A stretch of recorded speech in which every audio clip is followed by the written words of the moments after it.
Timbo materialized 4 feet above his living room floor. Time slowed for a moment as his brain tried to make sense of what it was seeing, smelling, and plummeting toward. The rancid scent of ammonia and decay slammed into his nostrils at the same instant gravity reasserted itself. Somewhere in the back of his mind, Callahan's parting words echoed like a cruel joke. "I'm not as accurate with teleportation as I am with a gun." His final conscious thought before impact was a single desperate hope. Don't let it be the couch. It wasn't. Not quite. With a dull thud and a rattling oomph, Timbo landed on the warped laminate floor beside the soiled monument to Diogenes' disdain. But fate, ever the showman, allowed for a close brush with tragedy. The edge of the couch's sagging cushion had wicketed up moisture from the unholy puddle left behind. His jeans, already stiff with days-old sweat and regret, were quickly saturated with a creeping coldness. "Ah, shit!" he bellowed, the words exploding out more from indignation than pain. The room was empty, but the live stream was not. The chat lit up like Times Square on meth. He just winked in from nowhere. "LMAO!" Is that divine intervention or a bug in the Matrix? Maybe he is a god. Nah, God would have missed the pissy overrun. Laughter cascaded through the stream's comment feed like digital sleet.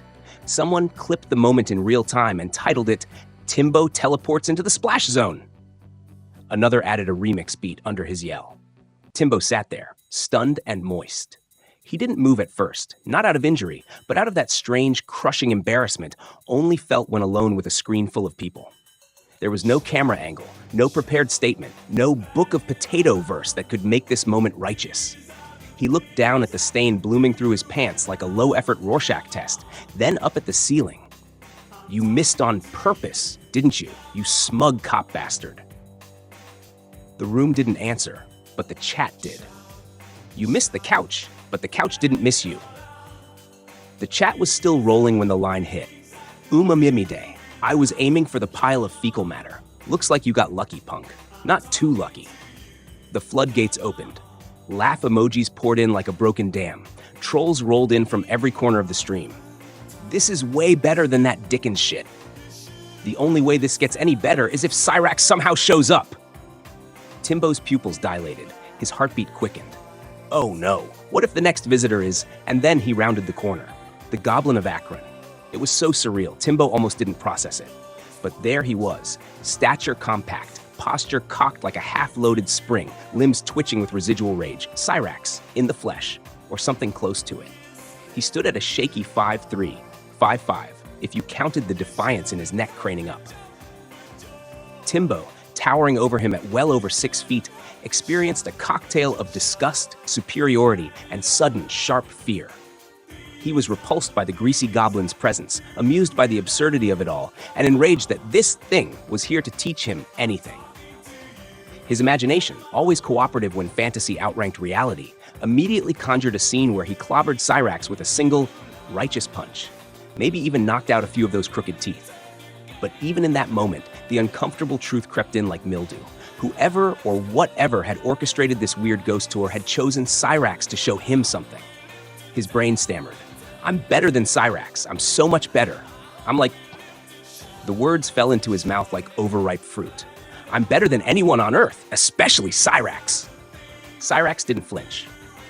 If anything, he looked pleased, as much as a man with drifting eyes and saliva-slicked teeth could look pleased. His crooked grin spread as he nodded, as if they'd just reached common ground. "I know, right?" he croaked. "You probably thought I was dead after that Star Trek god guy had Macho Man beat me to death." His eyes darted around, searching for vocabulary. His brain caught up just in time. In an ethereal cage match? As a prize, for winning all his challenges." Timbo stared, blinking like a screensaver. "Very funny, little man," he snapped. "Cyraxx isn't dead. He just got off the internet." Ah! Raxo leaned forward like a toddler who'd just been told Santa was fake. "You really don't understand the concept of a lolcow, do you? We don't just get off the internet. Something's gotta make us. Randy Savage made me log off forever. Oh! Except for times like this when I'm suddenly not dead anymore." He raised both hands like a resurrected televangelist. "And," he added triumphantly, "I actually know stuff now. In a weird way, dying was the best thing that ever happened to me. That was too far. Timbo's fists clenched, knuckles pale. His lips curled back into a self-righteous, this was his narrative. He was the guy who died metaphorically and came back. Alcohol poisoning, digital crucifixion, the fall and rise of the potato prophet, that was his mythos. And yet here stood the grimiest of all lolcows, confidently claiming a redemption arc. Worse, sounding weirdly credible doing it. Something in the room shifted. For Timbo, reality had been melting slowly since Callahan dropped him back into his piss-slicked hellhole. But this felt like betrayal. Cosmic betrayal. He choked on the thought, barely able to whisper, This is all wrong. No. Stuff. What could you possibly know? Timbo asked, his voice trailing so far into the void it risked breaching the fabric of observable thought. He looked like a man trying to catch a butterfly with a rake, determined, confused, and slowly realizing the futility. All kinds of stuff, Raxo said proudly, standing with the weird, upright confidence of a creature that had finally made peace with its goblinhood. Like, one time Marty asked me how many fingers I had, and I really didn't know. Now, I do! He leaned in, eyes askew but focused as best they could manage. 8! We have 8 fingers and 2 opposable thumbs.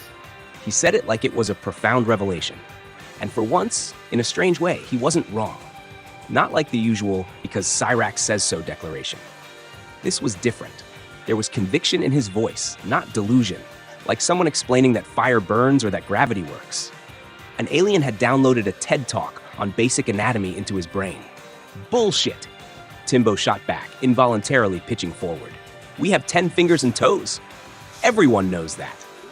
But Raxo's grin only widened. That's just what they tell little kids, dummy. Look at your hands. Notice anything different about how your thumb is built and moves. Or hey, better yet, ask a hand surgeon if reattaching a thumb is as easy as reattaching a finger. Spoiler alert, it ain't. Thumbs are special. His grin twisted. But I even know what you're gonna say next. You're gonna ask if we only have 8 toes too, right? He flailed his tiny hands for emphasis. And the answer is no! The big toe is exactly that, a big toe. It moves around just like the other little piggies, which is why grabbing stuff with our feet is kinda hard. It don't twist like a thumb does, duh! Timbo couldn't stand it. Hard, huh? Watch me pick up this cup with my toes. He lunged for the cup Diogenes had knocked to the floor. It was crusted with neglect, now freshly moistened by the lingering puddle of philosophical spite. Undeterred, he flexed his foot around it, grunting and squirming like a bootleg yoga video. After multiple attempts and enough urine exposure to require a tetanus booster, he finally lifted the cup a few inches. Then he hoisted his leg in triumph, bringing it to nearly waist level, only for the cup to slip and fall with a dull thunk. There, he gasped, sweating from effort and humiliation. See? Raxo clapped slowly, mockingly. Way to go, Spud Pud! But you have to admit, if your big toe was like a thumb, that would have been a hell of a lot easier. He let that hang in the air, along with the tang of sour floor juice. But anyway, that's not what I'm here to tell you. I'm here to tell you that even if you managed to somehow start making content people enjoyed, it wouldn't matter because of the disgusting shit you've done in the past. Just like me. With my new brain power, I can now see that what I was doing was just a huge waste of time. If I had been good at video games or actually made my own music that was decent, it wouldn't matter. The sicko things I've done and said basically pre-canceled me. Kind of like the opposite of Bill Cosby. He actually had talent, went far, and then it was learned what a sicko he really was. Now he might as well be dead. I didn't even have talent to begin with, so I was double or triple canceled. And that's your problem too. Between what you did to your stepsister, the threats to my Mercado, the night out where you punched an old man after being caught filming people, the list goes on and on, just like mine. We're the same. And like me, you can never succeed in social media. It hit like a slap. Not the words exactly, but the casualness of it. That little goblin had just dropped something worse than an insult, an opinion. A personal, unsolicited assessment. And worse still, it matched what all the trolls had been saying for years. The fury ignited like a spark to gasoline. How dare you talk to me like that? You bald little piece of shit! Timbo spat, full-on venom now, face red, fingers twitching like broken antennae. It was raw, it was loud, and it was useless. Because Cyraxx just blinked, then smiled. A real smile. Not smug, not twitchy, just sure. Oh, yeah! He said, practically purring now. I get it now, trolling. I finally get it. I thought I knew what it was, but I was wrong. Seeing how angry the truth made you is fun. That stopped Timbo cold. You don't care that I called you a bald little piece of shit? Why would I? Raxo replied calmly. Who or whatever gave me a better brain also told me something really important. Your anger is funny. He took a step forward. It's not scary. That pierced Spud Dud like a cursed dart. He staggered back, rattled in ways he couldn't explain. The Goblin of Akron had just dismantled him. Not with fists, not with nonsense, but with clarity, with indifference. With a kind of enlightenment that Timbo had always claimed to possess, but never truly known. He stared in horror. How could this little bug not be afraid of Tim Dooley? Because you're not a god, Timbo! The words cut through the haze like a hot wire through congealed lard. You're also not Tim Dooley. You are Thomas Dahl, a sicko, just like me, with no future in social media, just like me. Well, no future in social media being taken seriously. As a lolcow, you have a reasonably bright future. Cyraxx's voice was uncharacteristically steady. No shrieking, no gasping, just quiet, clinical pity. Hey, I don't blame you for trying to come back, he added. That's what lolcows like us do. He didn't try to count, didn't pretend to remember how many times he'd reinvented himself with masks and delusions. Instead, he just shrugged. I tried being a VTuber. I used voice changers. Different names, from goofy shit like Speed Pumpers to Sonic Stardust and Tactical Ace. None of them worked. And your so-called resurrection won't work either. Because no matter how many new beards you try on, the stink of your IRL nastiness will always be with you. Hey, I'm just saying. Timbo flinched. I mean, that person is dead. He was crucified. I am Tim Dooley, the potato of... Bullshit! Raxo cut in, with force and certainty. The potato of bullshit! You weren't crucified, you were canceled. You need the crucifixion thing to give your failure some kind of meaning. And because it lets you feel like a victim. Hey, in a way though, you kind of are a victim of yourself. Nobody told you to tell your ex about your stepsister. You did that. For whatever reason you made up in your head, you thought you could talk about being a sicko and suffer no repercussions. But as I said, no judgment here. I did the same things. I weaponized the victimization of blind Billy, trying to get sympathy from the trolls. If I hadn't brought it up, there's a good chance it wouldn't have come out. Oh, and on that victim playing, I can't judge you for it either. I did the exact same thing you are. Despite no actual talent and a ruined reputation, I tried to build a community on YouTube, and every time it failed, I blamed the trolls. I couldn't see that I was basically trying to float a boat made of screen doors, an impossible task. Without Flex Seal anyway. You're doing the same thing. Damn, now I see why people laugh so hard at me. Trying to seriously do the impossible is funny. You know, Timbo, we really do have a lot in common. That name again. That cursed diminutive. Timbo, did Roboto-san send you? Spud Dud blurted, his eyes wild. Nope. Raxo said flatly. That guy doesn't have the kind of powers who or whatever sent me does. But then again, maybe it is him and he's just not telling me? A flicker of genuine curiosity crossed his face, before his goblin grin returned with full, glistening force. Kidding! Really, I don't know why I'm here beyond having this feeling. It's because someone wants me to be here. I just like how he skirts calling you the name you tried to steal like I did the name Cyraxx. Timbo! That did it. Timbo had tolerated it from Roboto-san to appear unaffected. But this thing didn't get to call him that. It didn't get to troll him and enjoy it. My name is Tim. Get it right, he snapped, voice cracking like a whip made of spray cheese. Raxo's eyes sparkled with newfound purpose. Would you prefer I called you Thomas? Because I can do that, no problem. I just can't call you by the other chosen name. He leaned in, grinning like a demonic birthday clown. Timbo! The word landed like a slap across the soul. His fist shot forward with all the righteous fury he could summon from his brittle core. It was meant to be the moment, the punch that shut the goblin up once and for all, a solid uppercut to silence the ghost of Akron. But the moment his knuckles met Cyraxx's jaw, he knew something was wrong. Pain exploded backward into his arm, white-hot and immediate. It felt like punching a titanium monolith wrapped in goblin skin. He recoiled instantly, clutching his mangled hand with a howl that hit octaves no prophet should ever reach. The chat, only 12 viewers deep, erupted. He broke his hand on a lolcow! Imagine God breaking his hand on a goblin. Even Raxo looked surprised for a second, then fascinated.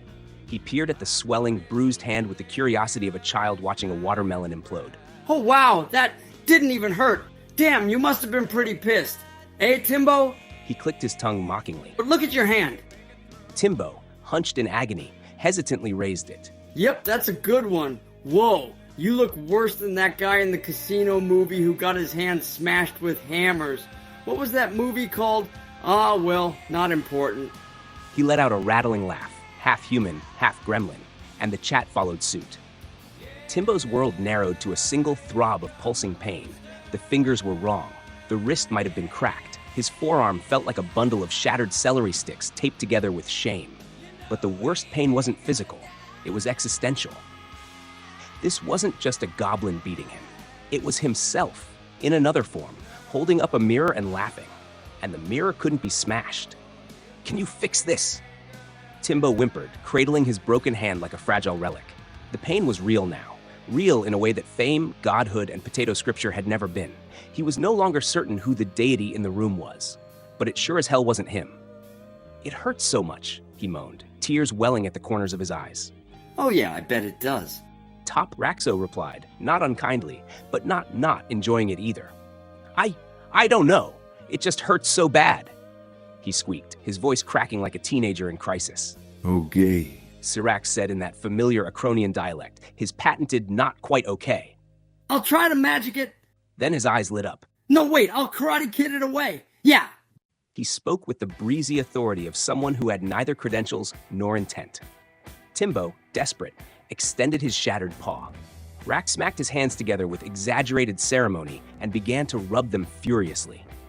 It sounded like someone trying to start a fire with 2 pieces of greasy styrofoam. Then, solemnly, absurdly, he reached out and grasped Timbo's mangled hand. Instead of healing light or warm numbness, agony returned in full force. A piercing jolt rocketed from knuckle to shoulder, bending Timbo's spine and pulling a shriek from his throat that sounded like a drowning clarinet.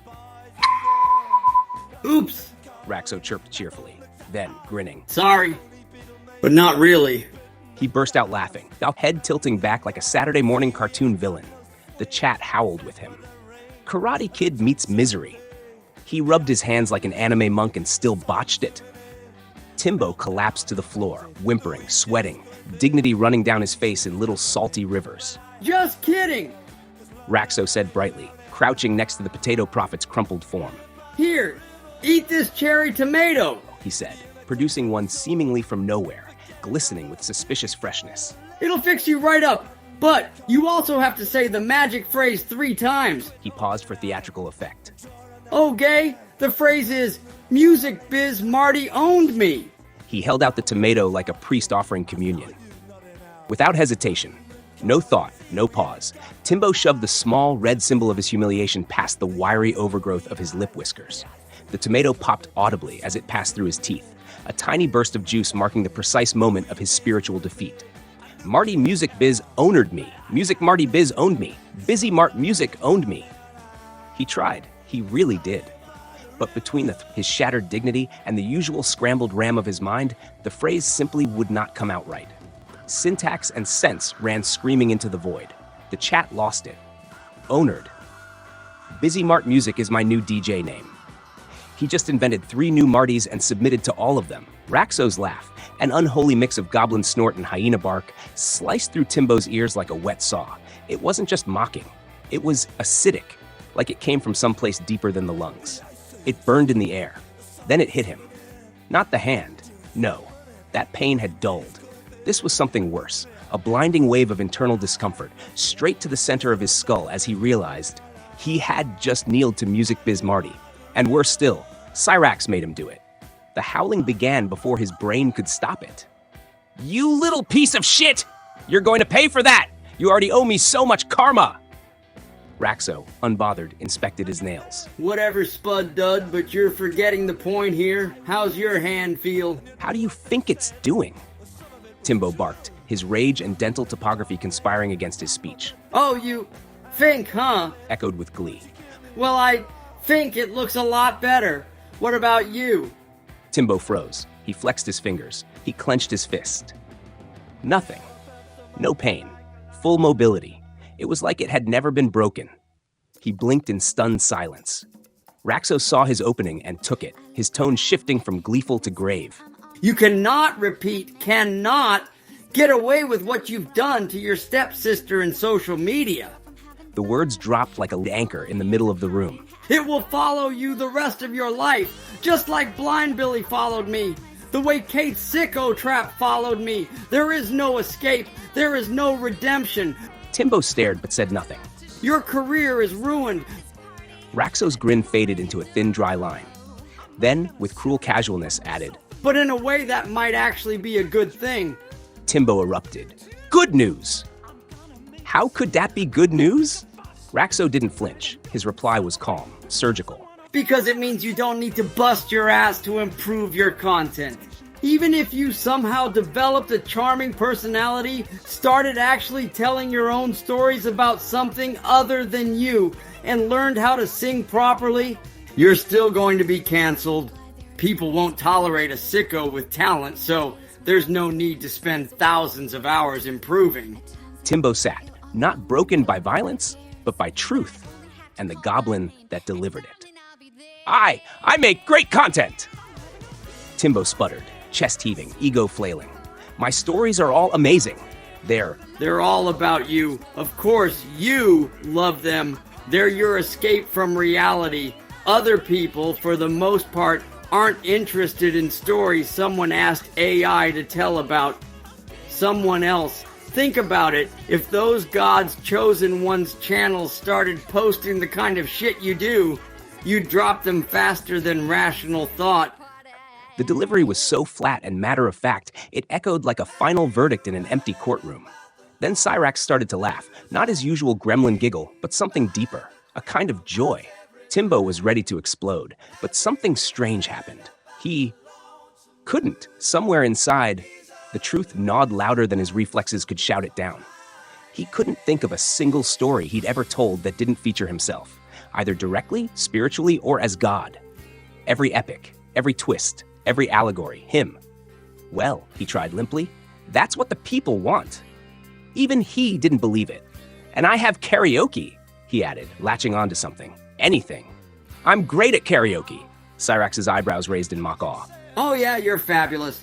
Between your yell singing, inability to carry a tune, and the clunky replacement of lyrics with words like Spud, Potato, and Tim Dooley, you're even worse than I am. At least my audio levels were so screwed up you could almost barely hear me over the original vocals. All we hear is you. But that's almost a pleasure compared to when you mangle popular songs on your guitar. You're definitely better than me, but I now see that isn't something to brag about. But again, Timbo, it wouldn't matter if you actually were good. You and I, we carry the Scarlet P. There is no hope for sickos like us. Too bad I had to die in order to find out. Cyraxx said, stretching like a crusty raccoon at the end of a long nap. I have a feeling you might have to stop breathing too, in order to learn what life is really all about. He cracked his neck and let out a satisfied sigh. This has been great, despite the accident you seem to have had on your couch. But hey, don't feel bad, I did the same thing every now and then. So putting up with your shit is no biggie. Usually I just sit decomposing in a dumpster that Star Trek jerk hid in limbo. Which, let's face it, is something I pretty much deserve at this point. I was a real piece of shit, just like you. He said it like he was reading his own Yelp review. It's been fun to get out again and for once actually own someone else in person. I've never done that before. Thanks, Timbo. Timbo winced but didn't speak. He was still quietly processing the fact that a dead lolcow had just out-trolled him into spiritual submission. By the way, you're gonna love your next visitor, Raxo said, leaning in with a giddy grin. He is so you. I mean, not exactly you, but pretty damn close. I'll even give you a hint. Timbo's eyes widened. Cyraxx said, which will not help you at all. Right now. Later, it'll make complete sense. He glanced left. He glanced right. And, in a rare feat of goblin physiology, he somehow looked both directions at once. It's all about breadfruit. The answer is breadfruit. You probably don't even know what that is. See you around, Timbo. He cackled like a man who'd finally gotten the last word in a game no one else knew they were playing. And then, just like that, he was gone. No flash, no puff of smoke, just not there anymore. Timbo blinked, dazed and blinking in the glow of the stream, where only 6 viewers remained. One of them typed, "What the hell is breadfruit?" Timbo spoke aloud, barely above a whisper, eyes wide and voice cracking. What the fuck is breadfruit? The room had no answer, but something was coming, and it would smell vaguely of mulch, colonialism, and lost potential.